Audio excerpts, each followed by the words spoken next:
महाराज जी, मैं एक ज्योतिष हूँ और चेहरा देखकर भी लोगों का भविष्य बताता हूँ महाराज जी। पर जब किसी का भविष्य फल उनकी आशा के अनुरूप नहीं होता, नकारात्मक होता है, तो मुझे उन्हें सच्चाई बताने में झिझक सी होती है, कहीं मेरे उत्तर सुनकर वो मायूस ना हो जाए। तो महाराज जी, इस स्थिति में मेरे को क्या करना चाहिए महाराज जी?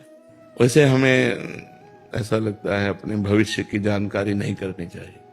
माना आपको ज्योतिष का ज्ञान है तो आप भविष्य भाग्य देखकर बता सकते हैं, लेकिन कुछ लोग ऐसे होते हैं जिनको कुछ ज्ञान नहीं होता है और लोगों को संकट में डाल देते हैं। उनके दिमाग में वैसे ही डिप्रेशन हो रहा है, लोगों को और डिप्रेशन में डाल देते हैं कि तुम्हारे ऊपर तो ये चढ़ा है, वैसा होगा वैसा होगा। वो आदमी पर हाँ, ये जरूर बता सकते हैं कि अगर आपको समय मिले तो रुद्राभिषेक करवा लीजिए, समय मिले तो मृत्युंजय जाप करा लीजिए। ये मंगलमय कार्य बता सकते हैं, लेकिन ऐसी कोई बात ना बताएं जिससे वो आदमी डिस्टर्ब हो जाए, जिससे वो आदमी अपनी शांति खो दे, जिससे आदमी अपनी वो बुद्धि का कंट्रोल खो दे और कुछ ऐसा कर बैठे। तो ऐसे कोई कार्य ना करे जो धर्म विरुद्ध हो, जो शास्त्र सम्यक हो, वो ऐसे कार्य बताए। किसी का भाग्य जैसे आपको दिखाई दे रहा है कि 10-15 दिन में कोई दुर्घटना घटेगी, तो उसे बता दे कि 10-15 दिन में कुछ संकट आने की बात है, तो भगवान संकट मोचन का आप पाठ कीजिए, आप मृत्युंजय का जप कीजिए, आप नाम जप कीजिए, बहुत उसे सहज में कह करके।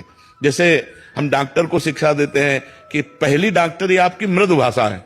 अरे कुछ नहीं है, आप जैसे हजारों रोगी ठीक हो गए भाई, तुम निश्चिंत रहो।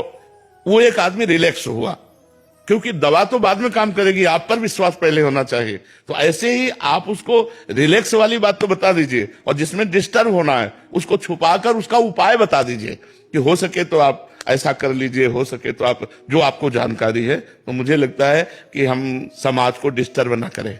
इन बातों से हमें लगता है बचना चाहिए, इन बातों से बचना चाहिए। भगवान का भजन करो, धर्म से चलो, कोई तुम्हारा बाल बांका नहीं कर सकता, हर विपत्ति को ताल ठोक के निकल आ जाए। बट ऐसा लगता है महाराज जी कि वो बता देंगे तो हम अपने भविष्य को सुधार देंगे।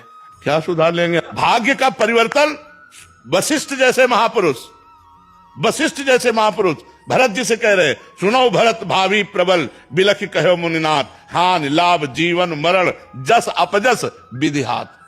खूब सीता जी की पत्रिका, जन्म पत्रिका मिलाई थी राम जी से सतानंद जी ने, और इधर वशिष्ठ जी ने। कहीं योग नहीं था कि 14 वर्ष का वनवास होगा, लेकिन होना था, हो गया।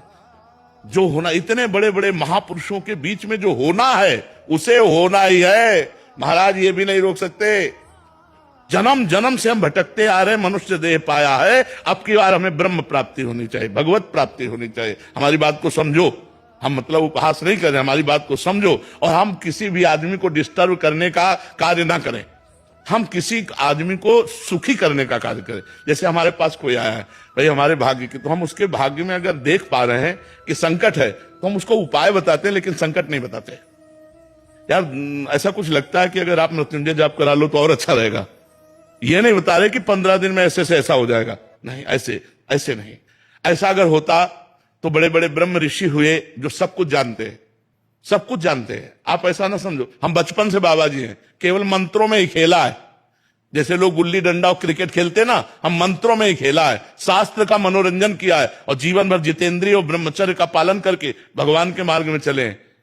तो किडनी फेल है और डायलिसिस हो रहा है और जीना मुश्किल है। कर्म का ये फल होता है। अब ये आज के कर्म का फल नहीं, ये पूर्व के कर्म का फल है। ऐसे हम मिटा सकते हैं?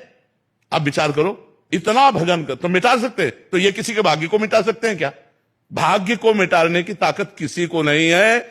जो कुछ लिखा है वो होके रहेगा, होई सोई जो राम रचि राखा को करी तर्क बढ़ा। तो अस कई जपन लगे हरिनामा, भगवान का नाम जप करो, इसी में मस्ती है।